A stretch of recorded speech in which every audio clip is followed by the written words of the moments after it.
ఎన్ని మ్యాచ్లల్లా చేజ్ చేసుకుంటా గెలిపిస్తావు కోహ్లీ అన్న.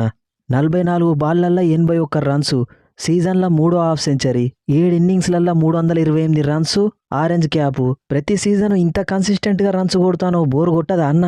అదేందో తమ్ముడు, చేజింగ్ అంటే చాలు ఆగలేకపోతా. అయినా ఈ మ్యాచ్లో నాకు వచ్చిన ప్లేయర్ ఆఫ్ ద మ్యాచ్ అవార్డుని నేను వాషింగ్టన్ సుందర్కి డెడికేట్ చేద్దాం అనుకుంటానా. తమ్ముడు ఫస్ట్ బాల్కే నేను ఇచ్చిన సింపుల్ క్యాచ్ వదిలేసిండు. మనం ఈ మ్యాచ్ ఇంత ఈజీగా గెలవడానికి, మనకు 2 పాయింట్లు రావడానికి కారణం మన వాషింగ్టన్ తమ్ముడే.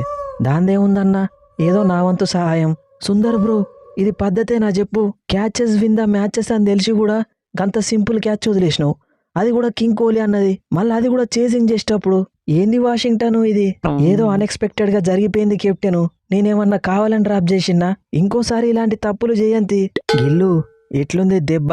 బెంగళూరుకి వచ్చి మా మీదనే మ్యాచ్ గెలుద్దాం అనుకున్నారా? మళ్ళా వారం రోజులకు మన ఇద్దరికి మ్యాచ్ ఉన్నది. అహ్మదాబాద్ కత్తాం, మళ్ళా 2 పాయింట్లు తీసుకుంటాం.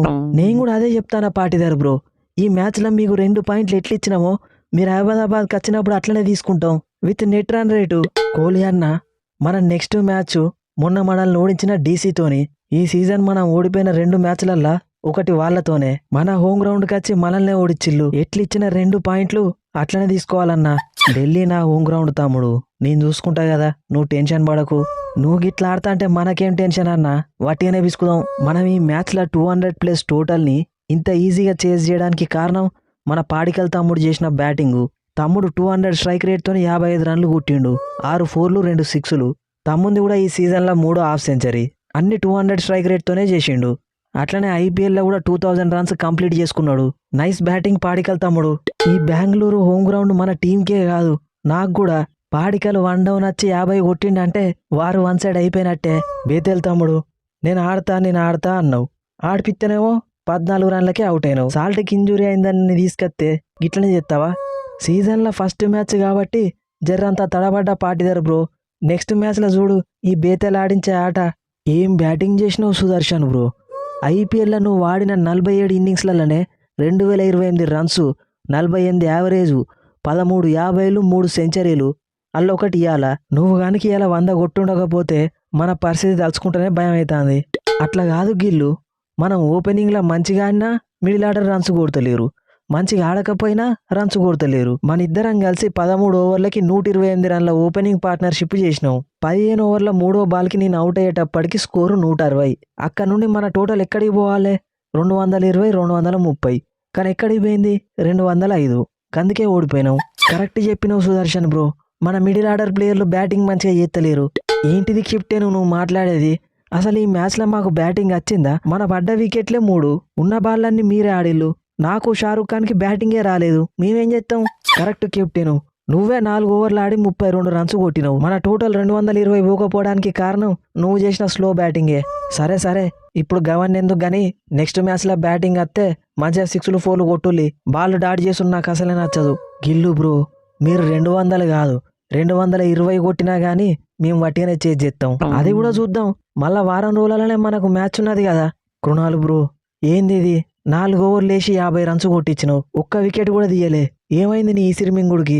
వాళ్ళు నా బౌలింగ్లో కొట్టిల్లనే నేను వాళ్ళ బౌలింగ్లో 6లు 4లు కొట్టిన. 10 బాళ్లలో 23 రన్స్ నాట్అవుట్ కొట్టి టైట్గా అయ్యే మ్యాచ్ని సింపుల్గా ఫినిష్ చేసిన. Nice batting Krunal bro.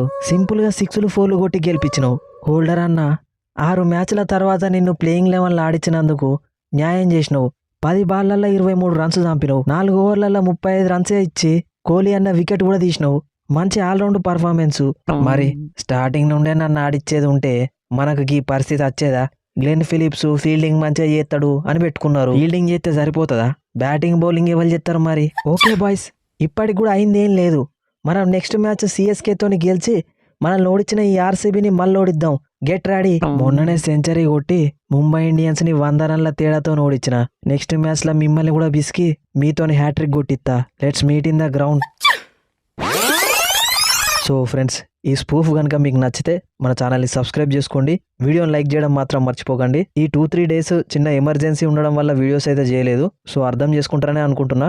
IPL చాలా లాంగ్ టోర్నమెంట్, వీడియోస్ అయితే మన రెగ్యులర్గా వస్తూనే ఉంటాయి. ఇక ఇవాళ జరగబోయే match Rajasthan Royals versus Sun Risers Hyderabad spoof కూడా ఆల్రెడీ అప్లోడ్ అయింది, లింక్ డిస్క్రిప్షన్లో ఉంది, ఇంట్రెస్ట్ ఉన్న వాళ్ళు పోయి చూడండి. ఇక డిఫెండింగ్ ఛాంపియన్స్ ఆర్సీబీ వాళ్ళ డామినేషన్ అయితే ఈ సీజన్లో కూడా కంటిన్యూ చేస్తున్నారు. డీసీతో మ్యాచ్ ఓడిపోయినాక మళ్ళీ మంచి కంబ్యాక్ అయితే ఇచ్చిళ్ళు. నెక్స్ట్ మ్యాచ్ మళ్ళీ వాళ్ళకి డీసీతోనే ఉన్నది కాబట్టి మంచి ఇంట్రెస్టింగ్ ఉండబోతుంది బ్యాటిల్. ఇక ఇంకో సైడ్ గుజరాత్ టైటాన్స్ ని చూసుకుంటే వరుసగా 3 మ్యాచ్లు గెలిచిన తర్వాత ఇప్పుడు వరుసగా 2 మ్యాచ్లు అయితే ఓడిపోయారు. ముంబై ఇండియన్స్ తోనే ఆల్మోస్ట్ 100 రన్లతో ఓడిపోయిన తర్వాత ఇప్పుడు ఆర్సీబీతో కూడా అట్లనే ఓడిపోయారు. వాళ్ళకి వచ్చిన స్టార్ట్ కి ఈజీగా వాళ్ళు 220 దాకా రీచ్ కావాలి, బట్ అక్కడికి పోకపోవడమే వాళ్ళు ఓడిపోవడానికి కారణం. జీటీ నెక్స్ట్ మ్యాచ్ అయితే సిఎస్కే తో ఉంది. అవతల side Sanju Samson excellent form లో ఉన్నాడు, సో వీళ్ళ నెక్స్ట్ మ్యాచ్ కూడా మంచి ఇంట్రెస్టింగ్ ఉండబోతుంది.